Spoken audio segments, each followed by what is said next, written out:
Oi, pessoal, sejam bem-vindos então para a nossa primeira aula. Hoje nós vamos falar sobre o ciclo hidrológico.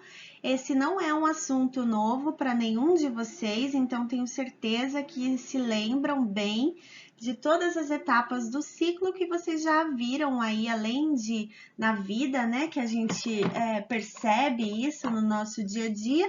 Também viram no ensino médio e eu acredito que até em outras disciplinas aí do curso de Engenharia Civil. Eu sou a Thaisa Rabelo e hoje nós vamos falar sobre o ciclo hidrológico. Vamos nessa? Bom, pessoal, então o ciclo hidrológico, ele é um fenômeno global de circulação fechada da água entre a superfície terrestre e a atmosfera. Esse ciclo ele é impulsionado pela energia solar associada aí à força da gravidade e à rotação terrestre. Bom, pessoal, então o ciclo da água, ele é o permanente processo de transformação da água na natureza, passando de um estado para o outro, então variando aí entre líquido, sólido e gasoso, tá? Esse ciclo ele é fundamental para a manutenção da vida no planeta Terra e é também o responsável pela determinação, né, da variação climática e também interfere no nível dos rios, dos lagos, dos mares e dos oceanos, tá? E ele é composto por fases. Então, entre as fases do ciclo hidrológico estão a evaporação, que é o aquecimento das águas pelos raios de sol, a condensação, que ocorre quando o esfriamento do vapor de água, que se condensa na forma de gotículas e formam aí as nuvens ou os nevoeiros. A precipitação, que são as gotículas suspensas no ar, que se tornam tão pesadas e acabam por cair no solo na forma de chuva, de neve, de granizo, de orvalho, tá? E a interceptação, que é a parte da água da chuva que fica retida nas folhas das árvores ou também até nos telhados e nas construções. A infiltração, que é uma parte da água que cai sobre a superfície terrestre e se infiltra no solo, alimentando aí os lençóis subterrâneos, né? Então, depois da infiltração, que é o processo de passagem da água pela superfície do solo, ocorre a percolação, que é o avanço descendente da água da água, né, da superfície até a zona não saturada do solo, tá? Ao longo desse curso, a gente vai compreender melhor cada uma dessas fases. Aí há o escoamento superficial, que é de fato o movimento das águas na superfície terrestre, né? E o escoamento subterrâneo, que vai aí então de fato alimentar os lençóis freáticos, né? Os lençóis subterrâneos. Então, como nós já dissemos, trata-se de um ciclo fechado, porque não há escape de água para fora do planeta. A recirculação é total, ou seja, toda a água que nós utilizamos hoje em 2020 é a mesma água que nossos antepassados utilizaram lá em 1920 e desde o princípio das civilizações humanas, tá? O fluxo sobre o continente ele é positivo, porque a precipitação continental é maior do que a evapotranspiração, o que resulta aí, então, nas vazões dos rios. Enquanto que nos oceanos esse fluxo é negativo, porque a evaporação é maior do que a precipitação, tá? Bom, então o cálculo do balanço hídrico global confirma o que nós acabamos de dizer ali, né? Então, no continente, a precipitação é maior do que a evaporação e nos oceanos, a precipitação é menor do que a evaporação. E aí, essas duas variáveis nos dá um ciclo hidrológico global onde a precipitação é equivalente, ou seja, ela é igual à evaporação, tá certo? Bom, pessoal, então, sendo a água um componente essencial à vida, em 2010 a ONU reconheceu como um direito intrínseco a toda a humanidade. Ou seja, hoje ela configura aí como um dos direitos humanos básicos, tá certo? E como nós utilizamos, né, a água como recurso em todas as atividades produtivas humanas, então nós temos aí algumas reservas de água, né? Nós consumimos no desempenho das nossas atividades a água doce. Então vamos ver como estão as reservas de água no planeta e as reservas percentuais de água doce, tá? Então, nos oceanos estão 97% de toda a água do planeta e não nos oceanos, né, não conta, obviamente, com nenhum percentual aí de água doce. As geleiras contam, né, com 1,7% de toda a água do mundo e nela estão contidas 69% de toda a água doce do mundo, tá? A água subterrânea, ela contém, né, um percentual de 0,76% de toda a água do mundo e nela estão contidas 30% de toda a água doce do mundo. E aí vocês percebem aqui com isso que os rios ali embaixo, a água superficial, né, a principal origem de abastecimento público humano que a gente tem hoje na nossa sociedade, né? E os rios correspondem a um percentual de 0,0002% de toda a água do planeta. E neles estão contidos 0,006% de toda a água doce. Então, só com esses números a gente já pode identificar alguns problemas, né, que a gente pode ter aí sobre a água, né, sobre as reservas de água que nós temos para utilização nos nossos meios de produção e de vida atuais, tá?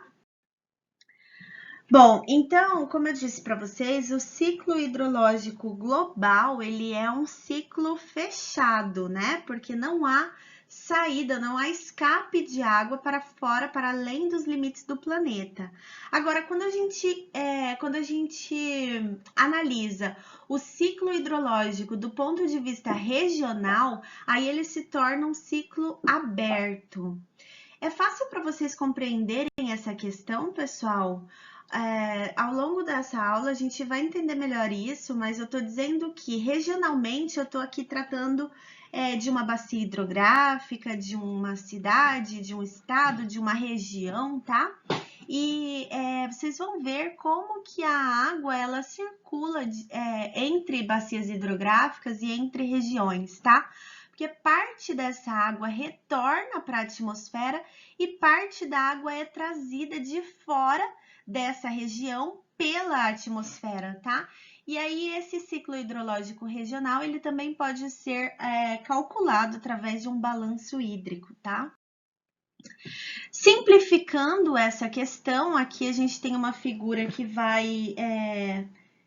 vai representar, né, uma bacia hidrográfica e ali você tem algumas variáveis. Então, a entrada, né, que a gente está considerando ali principalmente a precipitação da região, o armazenamento, né, que é o volume que fica retido dentro dessa bacia hidrográfica, e a saída, que seria então a vazão, né, a vazão do rio principal dessa bacia hidrográfica. E aí a gente vai ter então uma fórmula para o cálculo do balanço hídrico regional, que é I, ou seja, a entrada menos a saída, né, I menos Q, que é igual à variação do volume e a variação do tempo, sobre a variação do tempo, tá?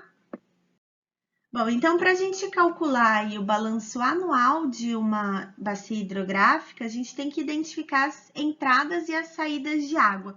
O que são as entradas de água dentro do balanço hídrico, gente? principalmente, então, a precipitação, né? E a saída seria o escoamento e a evapotranspiração, que são as medidas, né, de retorno de água. Então, considerando a longo prazo, ou seja, anual ou mais, né, a série histórica, o armazenamento pode ser considerado zero. E pode ser escrito em metros cúbicos por segundo ou em milímetros por ano, dividindo aí então os volumes pela área da bacia. E aí essa fórmula, né, para o balanço anual da bacia hidrográfica seria P igual a Q mais Z, sendo P a entrada e Q mais Z as saídas, tá certo? Relacionando então com o uso das águas, né, nós temos duas classificações. Os usos podem ser consuntivos, que são usos que alteram substancialmente, né, a quantidade de água para os outros usuários, ou usos não consuntivos, que alteram pouco a quantidade de água, mas podem alterar a qualidade desse recurso, tá? Um exemplo, então, de um uso consuntivo é o abastecimento de água. Aí eu trouxe aqui para vocês o exemplo da ETA Cuiabá, né? Que as classes de renda variam a quantidade per capita de litro por habitante dia que é utilizado, né? Que é necessário. Então, em Cuiabá, a classe de renda alta utiliza 266 litros por habitante dia, enquanto que a classe de renda baixa utiliza aí em torno de 116 litros por habitante dia. E aí, globalmente, né, essa faixa está em torno de 191 litros por habitante dia, tá? Bom, de modo geral, então, né, para o abastecimento de água no Brasil, estima-se aí 200 litros por habitante dia, que vocês devem conhecer esse valor já, né, dos projetos de sistema de abastecimento de água, enfim, outras disciplinas. E em países desenvolvidos, essa quantidade é um pouco menor, né? Gira em torno de 150 litros por habitante dia. E aí eu faço uma provocação aqui para vocês, né? Para onde vai toda essa água? A gente tem muita perda no sistema, né? Então, essa água se perde através de vazamentos no sistema de distribuição e de ligações clandestinas, os famosos gatos de água, né?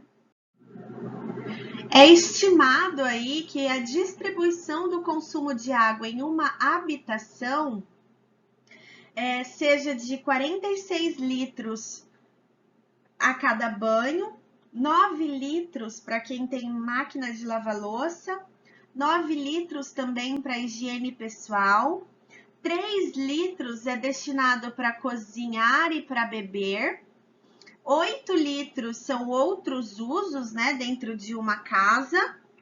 A máquina de roupa consome aí em torno de 17 litros de água, a rega do jardim em torno de 11 litros, e a limpeza, a lavagem do carro em torno de 3 litros. Isso em uma per capita de 150, considerando, né, uma per capita de 150 litros por pessoa por dia. E seria aí uma distribuição geral, né? Pode variar de acordo com cada realidade. E aí, em azul nesse gráfico, vocês podem perceber que todas essas destinações, a cisterna, a máquina de roupa, a rega do jardim, a limpeza do carro, ela pode ser substituída por água de chuva em um projeto relativamente simples, né? Mas ainda pouco utilizado nas nossas edificações. E nas outras, né, em colorido, seriam então os usos onde a água potável é insubstituível, né?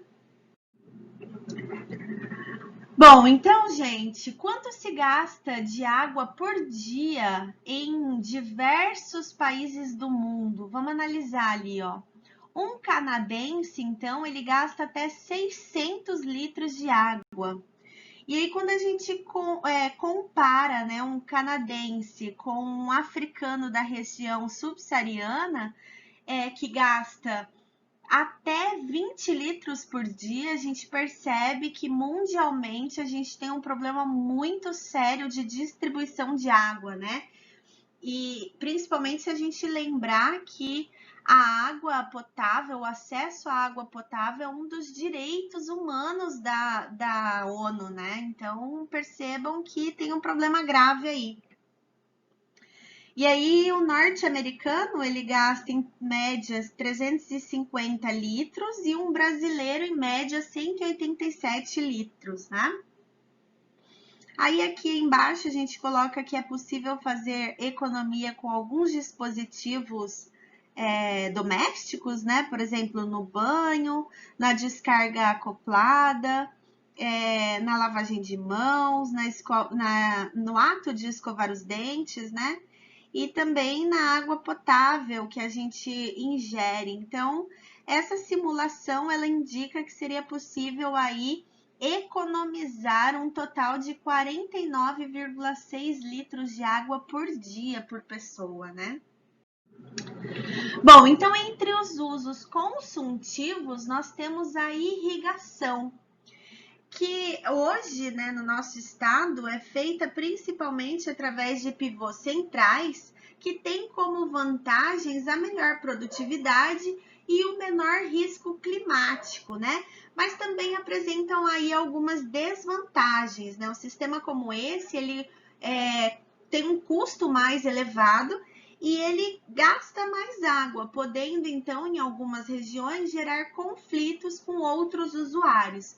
Isso aqui, para quem fez a disciplina de gerenciamento de recursos hídricos já percebeu, né, que a gente tem muitos conflitos entre usuários, principalmente nessa questão aí do agronegócio, tá?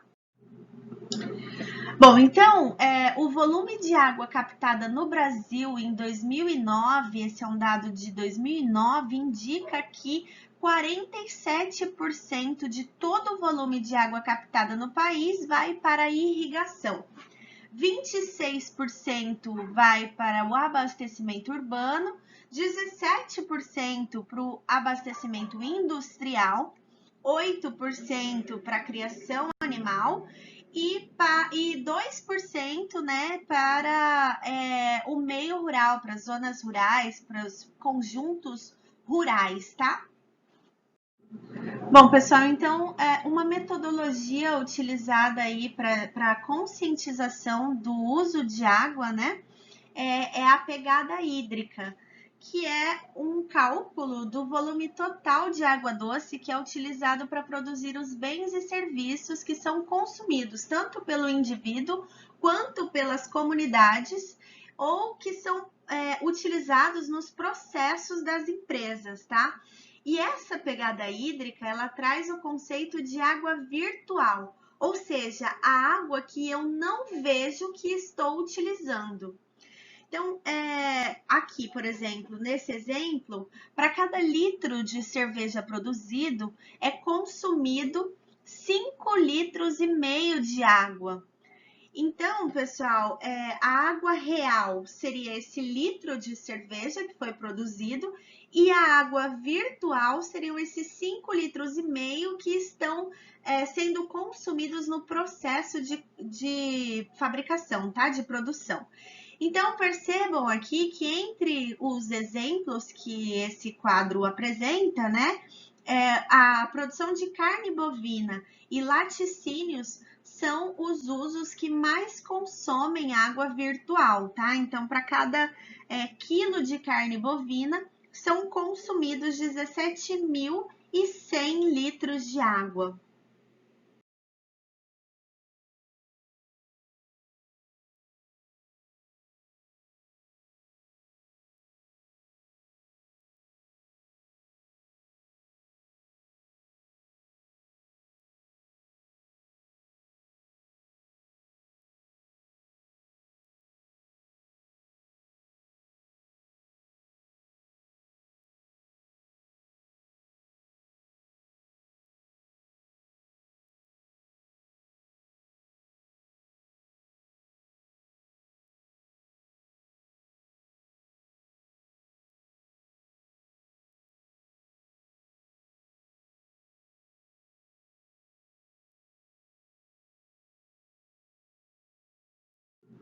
Bom, então, falando sobre usos não consultivos, né, o lançamento e o tratamento de esgoto não utiliza necessariamente a quantidade de água, não diminui, não subtrai quantidade de água do corpo hídrico, né? Porém, ele pode causar prejuízos de qualidade, tá?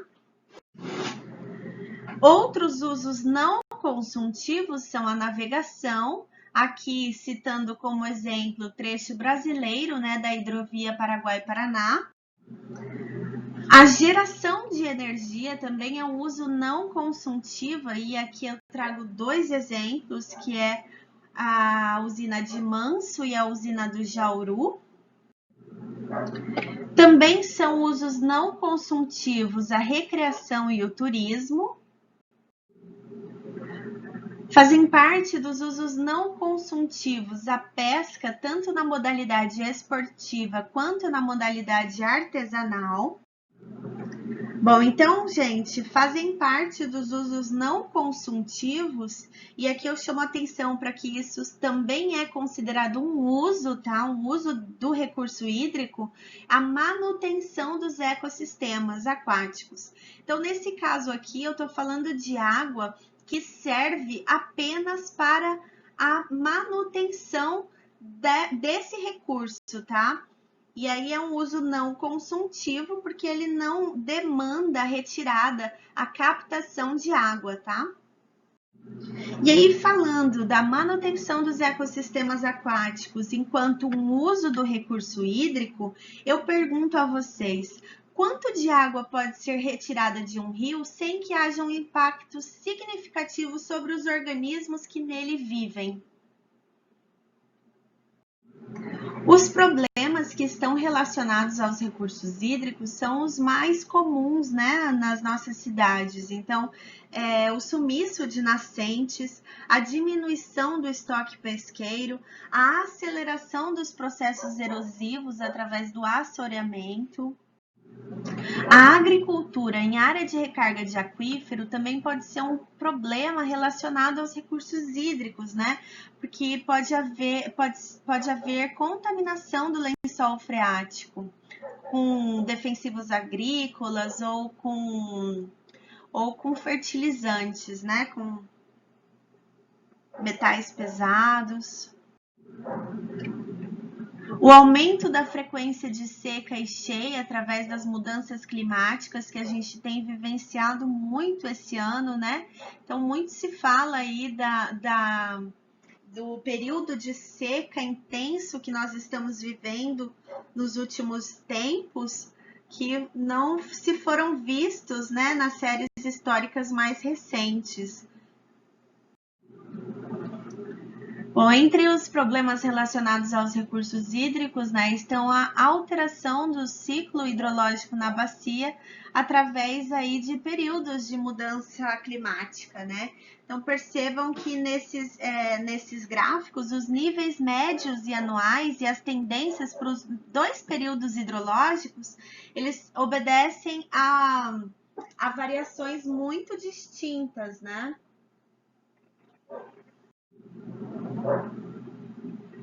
Além disso, pessoal, um problema muito sério relacionado aos recursos hídricos são as doenças de veiculação hídrica, ou seja, as doenças que são transportadas através da água, tá? E entre elas aí estão a febre tifoide, a diarreia, a hepatite, a esquistossomose, a amebiase, cólera e leptospirose. Bom, então esses problemas aqui relacionados aos recursos hídricos, eles estão mais ligados a problemas sociais, tá? Então, os conflitos entre usuários de água, né? A especulação fundiária que pode haver aí em uma região com muita ou pouca disponibilidade de água, né? Que pode interferir diretamente no preço, no custo de um terreno, né? Também as estruturas organizacionais e públicas que muitas vezes são inoperantes ou apresentam deficiência de estrutura e também demora, né? Demora nos processos, no julgamento de processos judiciais que tratem, né, de usos de água. Bom, então, gente, todos esses problemas, eles são razões para a crise hídrica, né, que é uma expressão que está em voga nesse momento, né? A gente tem ouvido e visto muitas regiões do país enfrentando crise de abastecimento. No sul, em Curitiba, em Tangará da Serra, em diversas regiões, né? E isso indica que os recursos hídricos eles estão sob pressão pelo crescimento populacional, pelo desenvolvimento econômico e também pela competição entre os usos e os usuários da água, né? As retiradas, as demandas, elas duplicaram com relação à taxa de crescimento populacional. E isso coloca aí um problema sério para a gestão de recursos hídricos, né? Que é a questão da distribuição de água entre o país. Então, o desenvolvimento e poluição têm ampliado a escassez hídrica no mundo inteiro. Bom, então outras razões para a crise hídrica é o desenvolvimento econômico que não é coordenado com a gestão de recursos hídricos. Então, se eu tenho desenvolvimento econômico, desenvolvimento de atividades econômicas em uma região de pouca disponibilidade hídrica, eu fatalmente tenho ali conflitos de usos e usuários, né?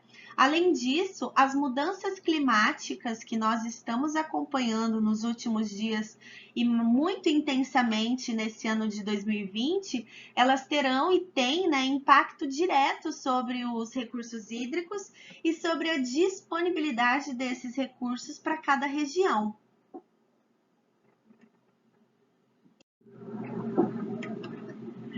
E é por isso, uma das soluções que a gente apresenta, né, para a crise hídrica é a gestão integrada dos recursos hídricos, que nada mais é do que um processo sistemático para o desenvolvimento sustentável, a alocação e o monitoramento de uso dos recursos hídricos no contexto de metas e objetivos que obedeçam a 3 pilares fundamentais. Então, os objetivos sociais, econômicos e ambientais, que não podem ser desassociados, tá? Eu não posso priorizar objetivos sociais em detrimento de objetivos econômicos e nem o contrário, né? Então, eu preciso que esses 3 pilares sejam prioridade da gestão integrada dos recursos hídricos, tá? Bom, então, para gestão integrada dos recursos hídricos, eu preciso contar, né, com fatores humanos e com as limitações naturais. Então, entre os fatores humanos que podem me auxiliar na gestão integrada dos recursos hídricos estão os fatores políticos, econômicos, sociais, culturais e técnicos, né?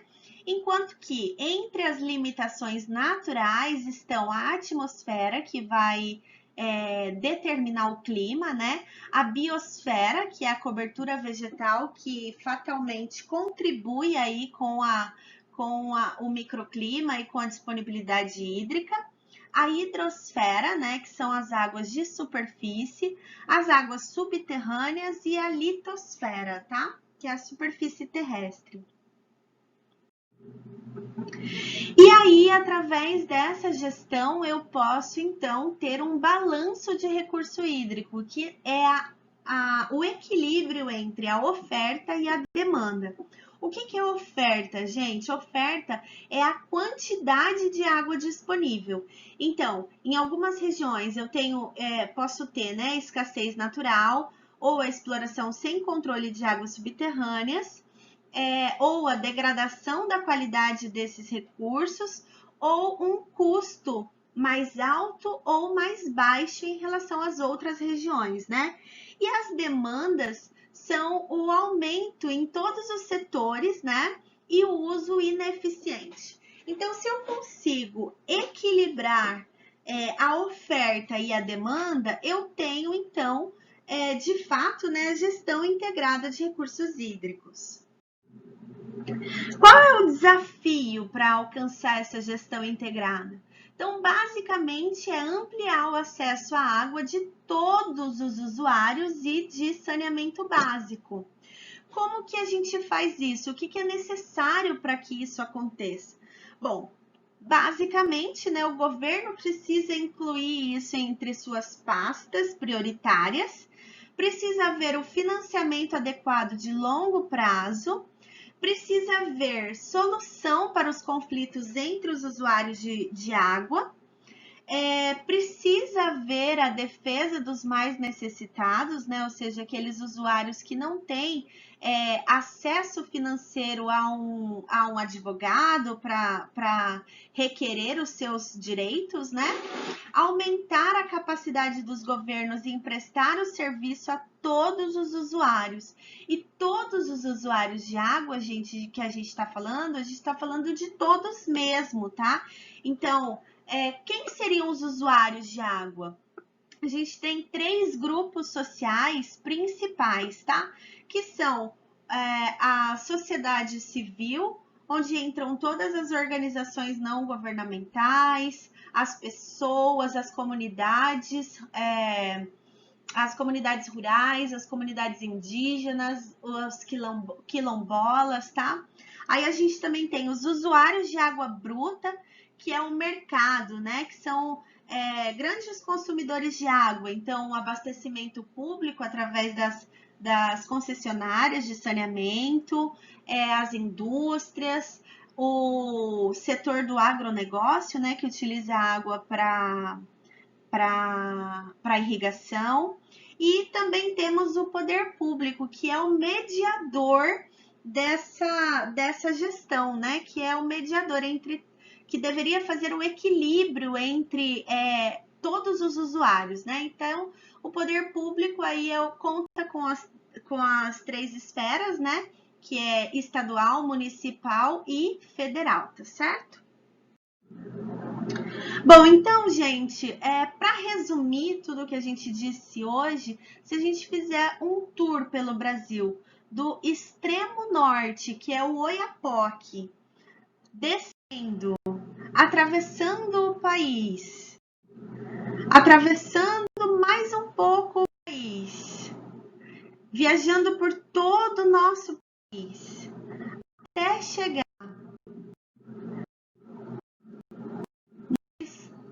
chegar no extremo sul do país, que é o Chuí, a gente vai perceber muitas paisagens, muitos mundos diferentes, né? Porque nosso país ele é muito diferente em todos os aspectos, desde os meios físicos, bióticos, como as sociedades e o meio cultural.